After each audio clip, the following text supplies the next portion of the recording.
Hello students, good morning and Jai Swaminarayan to all of you. Today I want to continue our grammar topics errors. In last period we were discussing about the errors of conjunction and I completed the errors of conjunction. So now let me start the errors of tense. Here I have written some sentences and you have to find the errors from this sentence. So how to find this error from the sentence?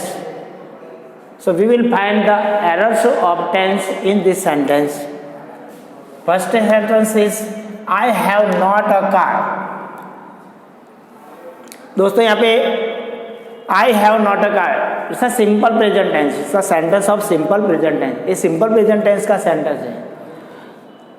And you know, if you want to make the negative sentence of simple present tense, then generally we use helping verb do or does. Simple present tense में हम do और does का प्रयोग negative बनाने के लिए करते हैं. तो यहाँ पे आएगा I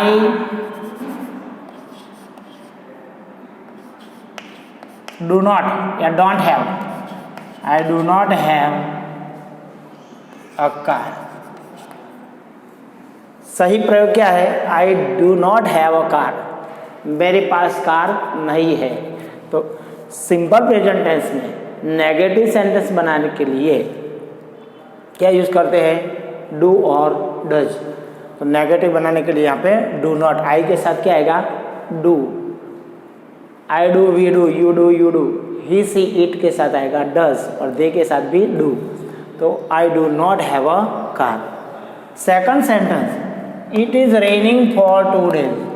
अगर दोस्तों ध्यान रखना खास करके अगर फॉर या सिंस वो शब्द में दिया है, फॉर या सिंस, फॉर या सिंस अगर सेंटेंस में दिया है तो क्या करना है हमको? वो क्या बताते हैं? और इसके पीछे क्या दिया है? टाइम दिया है 2 days. फॉर और सिंस के बाद में समय दिया है 2 days. तो हम इट इज़ रेनिंग, यहाँ पे देखो इट इज़ रेनिंग और ये भी प्रेजेंट कंटिन्यूअस टेंस है. It is raining for 2 days.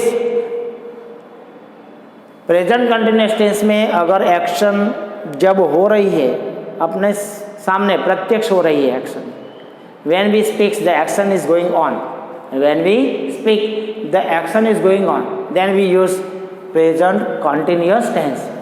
But here the action is going on from 2 days. 2 दिन से चालू है, मतलब पहले 2 दिन पहले से स्टार्ट हुई थी और अभी भी चालू है. तो ऐसा बताने के लिए हम प्रेजेंट परफेक्ट कॉन्टिन्यूस, कौन सा tense? Present perfect continuous tense का इस्तेमाल करते हैं. और फॉर और सिंस दिया है, इट मीन्स और टाइम पीरियड दिया है, तो प्रेजेंट कॉन्टिन्यूस टेंस यहाँ पे होगा. तो it has been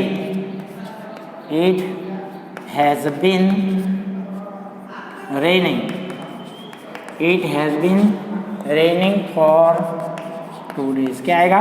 it has been raining for 2 days. Because if in sentence for or since is given and the time period also given, then we consider that the sentence is of a present continuous tense. हमको मालूम पड़ता है कि ये present continuous tense क्योंकि action 2 दिन से चल रही है, ओके, और पूरी नहीं हुई.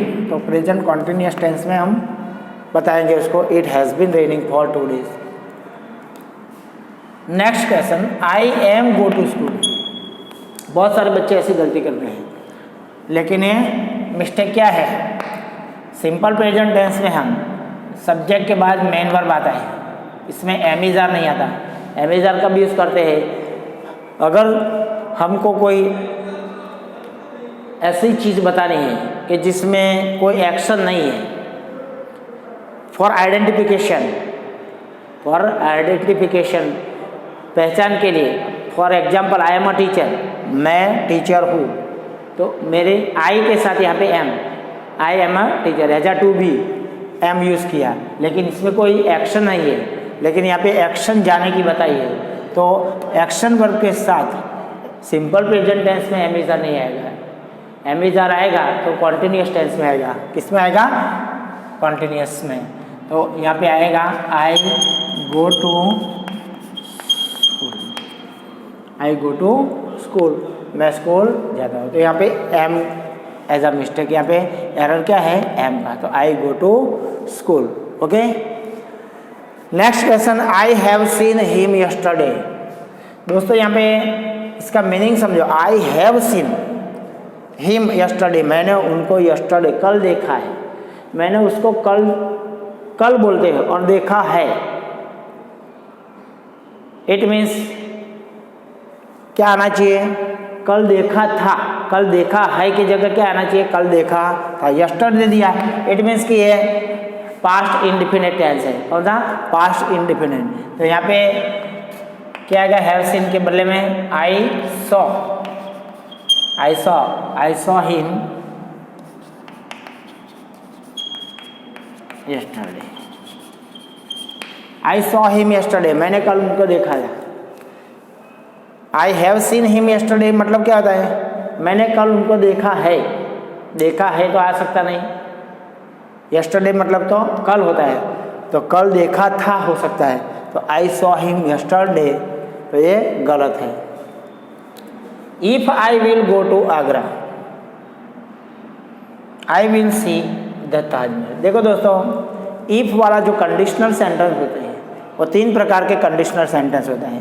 पहले कि जो अगर फर्स्ट पहला क्लोज है, फर्स्ट क्लोज अगर सिंपल प्रेजेंट में होता है तो उसका बाकी के क्लोज में विल या सेल और उसका फर्स्ट फॉर्म आता है, समझे। और अगर सिंपल पास्ट का होता है, अगर पहला क्लोज सिंपल पास्ट का होता है तो दूसरे क्लोज में वुड या शुड के बाद मेन वर्ब आता है। अगर पहला क्लोज पास्ट परफेक्ट मतलब हेड प्लस V3 होता है तो जो सेकंड क्लोज होता है वो वुड हैव या शुड हैव, उसके बाद थर्ड फॉर्म लगता है। कौन सा? Third form. But here first form is given of simple future tense. देखो यहाँ पे सिंपल फ्यूचर टेंस का if I will go to Agra, अगर मैं आगरा जाऊंगा तो I will see the Taj Mahal. तो यहाँ पे आप ऐसा लिख सकते हो, if I go to Agra, अगर मैं आगरा जाऊंगा I will see the Taj Mahal. समझ गए दोस्तों? If I go to Agra, अगर मैं आगरा जाऊंगा I will see the Taj Mahal, तो मैं ताजमहल देखूंगा। तो यहाँ पे विल था, वो विल मिटा दिया और यहाँ पे प्रेजेंट का बना, क्या बनाया? सिंपल प्रेजेंट का। तो पहला सेंटेंस हमने सिंपल प्रेजेंट का बनाया, तो यहाँ पे तो उसके साथ सेकंड क्लोज में क्या आएगा? विल। विल अगर सेल होता है तो सेल, तो विल या सेल आता है और first form of the verb. Understand everybody? Okay, next question देखते हैं हम। Does she has a car. देखो दोस्तों, जब हम नेगेटिव या इंट्रोगेटिव सेंटेंस बताते हैं तब हम डू और डज यूज़ करते हैं और इसके साथ जो वर्ब आता है वो मेन वर्ब आता है। तो यहाँ पे सी हैज की जगह क्या आएगा? हैव, क्योंकि मेन वर्ब हैव है। क्या है? हैव। तो does she have a car, यहाँ पे हैव ये मेन वर्ब है। क्या है? Main verb. आप ये सोचते हैं कि सी के साथ तो हमेशा हैज आता है, लेकिन वो किस सेंटेंस में? असर्टिव अफर्मेटिव सेंटेंस में क्या आएगा? Has. She has a car, तो ये जो अफर्मेटिव सेंटेंस है सी हैज अ कार, तो वो सही है क्योंकि यहाँ पे अफर्मेटिव सेंटेंस है, तो अफर्मेटिव सेंटेंस में सही है। But if you want to make it negative, अगर नेगेटिव बनाओ तो डू डज यूज होता है। तो यहाँ पे थर्ड पर्सन सी है इसलिए डज यूज हुआ है। तो does she have a car, क्या आएगा? Does she have a car. तो यहाँ पे हैव वो मेन वर्ब है और डज के साथ मेन वर्ब, जब डज यूज़ करते हैं तब मेन वर्ब आता है, इसलिए यहाँ पे हैव आया। लेकिन यहाँ एफर्मेटिव सेंटेंस में या जहाँ सी के साथ क्या आएगा? हैज़, वहाँ पे अफर्मेटिव सेंटेंस में हैव आएगा नहीं। He was not go to school yesterday. He was not go to school yesterday, यहाँ पे यस्टरडे दिया है, फिर में simple past tense, past indefinite tense बोलते हैं हम। लेकिन पास्ट इंडिफिनिट टेंस में if you want to make negative sentence then we use helping verb did. Do का पास्ट का होता है डिड नॉट, तो यहाँ पे वॉज नॉट की जगह क्या आएगा, did not. He did not go to school yesterday. Understand, यहाँ पे वॉज नॉट ये रॉन्ग है, क्यों, वॉज की जगह डिड आएगा। तो आपको मालूम है कि सिंपल पास्ट टेंस में नेगेटिव सेंटेंस बनाने के लिए हम डिड नॉट यूज़ करते हैं, डिड का प्रयोग करते हैं helping verb. Next question, he had bought a car last week. He had bought a car last week. He had bought a car last week. दोस्तों यहाँ पे देखो लास्ट वीक दिया है, समझो कि गए वीक में, लास्ट वीक में उसने कार खरीदी गई थी, मतलब खरीदी थी, खरीद ली थी। तो ये जो सेंटेंस है पास्ट परफेक्ट टेंस, तो पास्ट परफेक्ट टेंस में क्या है कि पास्ट परफेक्ट टेंस में दो क्लॉज आते हैं, दो सेंटेंस आते हैं। अगर अकेला सेंटेंस पास्ट परफेक्ट का होता नहीं है, इसके सामने कोई दूसरी क्रिया होनी चाहिए। मान लो कि जब प्रिंसिपल आया तब मैंने मेरा काम पूरा कर दिया था, मैंने मेरा लेक्चर ख़त्म कर दिया था। जब वो आए, मतलब एक क्रिया के सामने दूसरी क्रिया बतानी है तब हम पास्ट परफेक्ट टेंस यूज़ करते हैं। जब पास्ट में कोई क्रिया हुई उसके पहले वो एक दूसरी क्रिया ख़त्म हो गई थी। पास्ट में अगर कोई एक क्रिया हुई उसके पहले दूसरी क्रिया हो गई थी, ये बताने के लिए हम पास्ट परफेक्ट टेंस यूज़ करते हैं। तो यहाँ पे ही हैड बॉट अ कार वो नहीं हो सकता, तो यहाँ पे क्या आएगा, ही बॉट, क्या लिख सकते हैं हम, he bought a car last, उसने लास्ट वीक एक कार खरीदा था। ओके, तो पास्ट परफेक्ट टेंस में दो सेंटेंस होना जरूरी। I like T but my wife preferred coffee. तो दोस्तों देखो यहाँ पे प्रेजेंट टेंस है, आई लाइक टी, एक क्लोज प्रेजेंट में जा रहा है या कंजक्शन वर्ड दिया है, तो दूसरा सेंटेंस भी क्या होना चाहिए, प्रेजेंट का होना चाहिए। तो यहाँ पे प्रीफर्ड की जगह क्या आएगा, प्रीफेस आएगा। तो I like T but my wife prefers आएगा, क्या आएगा, preferred, my wife prefers coffee. Understand, I like T but my wife prefers, क्योंकि यहाँ पे प्रीफर्ड ये V2 है, यहाँ पे एक अगर क्लोज प्रेजेंट में है तो दूसरा भी प्रेजेंट में होना चाहिए। तो एक प्रीफर्ड वो गलत था, वो पास्ट का फॉर्म था, तो यहाँ पे प्रेजेंट कर दिया। और next question, if he does not change his attitude, अगर वो उसका एटीट्यूड चेंज नहीं करता, he would lost his job.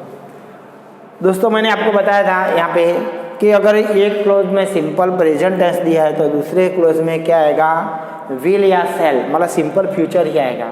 तो यहाँ पे ही does not change his attitude, ये क्या है, सिंपल प्रेजेंट है, सिंपल प्रेजेंट का क्लोज है। तो ही वुड, यहाँ पे वुड नहीं आएगा क्योंकि ये पास्ट का हो जाता है। He would lost his job, वो मतलब वुड यहाँ पे गलत है, तो वुड की जगह क्या आएगा, यहाँ पे विल आएगा। क्या आएगा दोस्तों, विल, क्यों, क्योंकि ये फ्यूचर का।